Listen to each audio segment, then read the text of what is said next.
Hello listeners, my name is Justice Kofi Amegashi. I'm a registered dietitian. Today I'm here to educate you on diabetes. The World Diabetes Day is on the 14th of November 2022. Diabetes is a chronic metabolic disease which occurs as a result of inadequate insulin production or poor response to insulin. It is characterized by rising blood sugar levels and often result in damage to the heart, eyes, kidneys, blood vessels, and your nerves. Globally, over 420 million people live with diabetes. That's from the WHO 2021. Majority of them are from the low and middle income countries. Ghana Health Service recorded over 203,400 cases of diabetes in health facilities across the country in 2021. As part of effort to celebrate World Diabetes Day, which is the 14th of November, the month of November is dedicated for screening and awareness creation. To mark World Diabetes Day 2022 under the theme, Education to Protect Tomorrow, the International Diabetes Federation has launched a global survey to explore the levels of access that healthcare professionals and people living with diabetes have to diabetes education. Diabetes mellitus refers to a group of diseases that affect how the body uses blood sugar. Glucose is an important source of energy for the cells that make up the muscle and tissue. So a persistent increase in blood sugar level over a long period is referred to as diabetes. Some of the types of diabetes include the type 1 diabetes. It's a condition in which your immune system destroys insulin-making cells in your pancreas. These are called beta cells. The condition is usually diagnosed in children and young people, so it's used to be called juvenile diabetes. We also have a second one called type 2 diabetes. It's a lifelong disease that keeps your body from using insulin the way it should. People with type 2 diabetes are said to have insulin resistance. People who are middle-aged or older are most likely to get this kind of diabetes.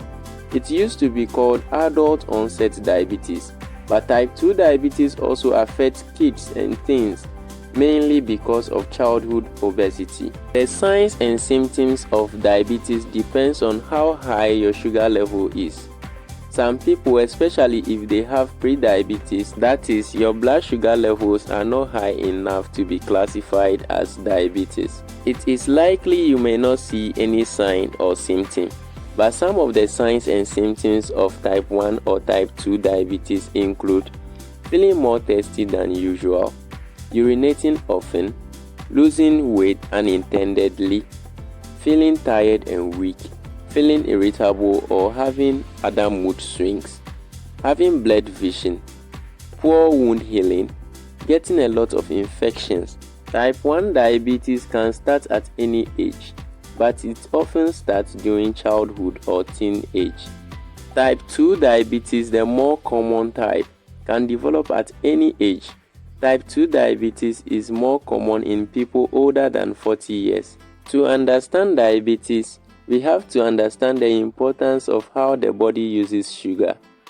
Insulin is a hormone that comes from a gland behind and below the stomach called the pancreas. The pancreas releases insulin into the bloodstream.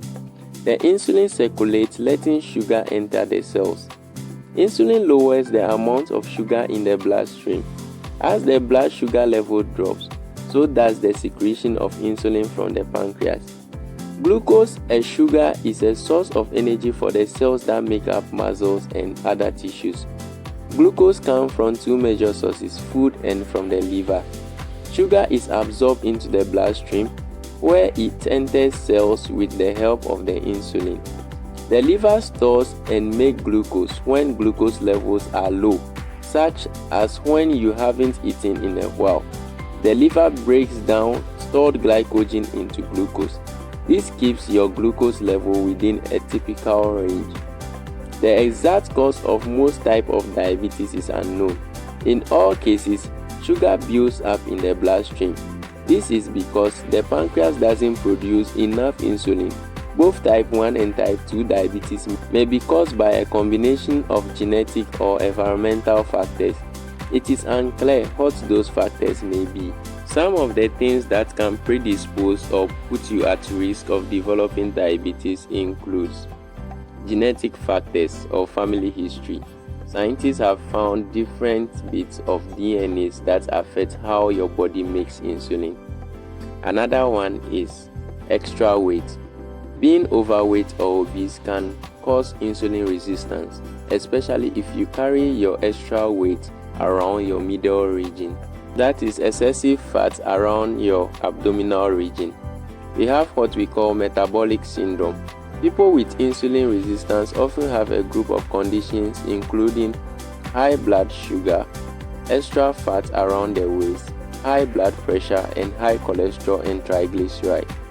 Too much glucose from your liver. When your blood glucose is low, your liver makes and sends out glucose after you eat. Your blood sugar goes up and your liver will usually slow down and store its glucose for later. But some people's liver don't. They keep making sugar. Affected beta cells. When the beta cells are not functioning well, it will affect insulin production, and this can also lead to diabetes. You have age greater than 45 and older. As you age, the functions of your body systems will reduce, and this can also predispose you to having diabetes. Family history. If your parents, your sister, your brother had diabetes, if you don't take care of yourself, you can also develop diabetes. You have pre-diabetes. The rate of you developing diabetes is high. Gestational diabetes can also predispose you to diabetes. Also, people with a condition known as polycystic ovarian syndrome are at risk of developing type 2 diabetes. What are some of the things that can be done to prevent diabetes?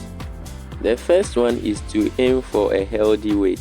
So you have to go and check your weight, compare it to your height. You can check your waist circumference, you can check your hip circumference, you can check your visceral fats, just to make sure that you are in a healthy weight range. That's one. Secondly, you have to eat healthily. There is no specific food that will be given to you to cure or to manage your diabetes, but you have to see a registered dietitian that will help you calculate the calories in your food and then help you plan a meal. And this meal plan is going to help you lower your sugar levels. We call it the management of diabetes. The dietitian is not going to help you to cure diabetes, but to help you manage diabetes, helping you get the adequate amount of vegetables and fruits you need in your diet, helping you get the adequate amount of fiber, the kind of snacks you should consume, and the amount of calories you should take in a day. Secondly, you have to engage in moderate physical activity of at least 30 to 60 minutes 5 times in a week. You can brisk walk, you can dance, you can just do any exercise that you enjoy, just to make sure that the sugar in your bloodstream are being used.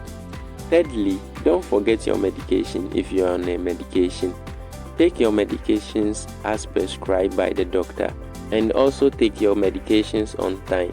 If you smoke, quit smoking. If you consume too much sugar-sweetened beverage, limit the intake. Make sure you eat healthily.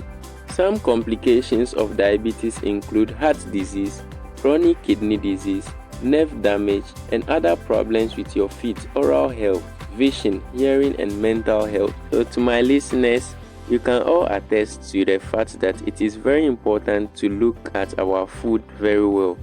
We have to exercise, and then we have to take our medications on time.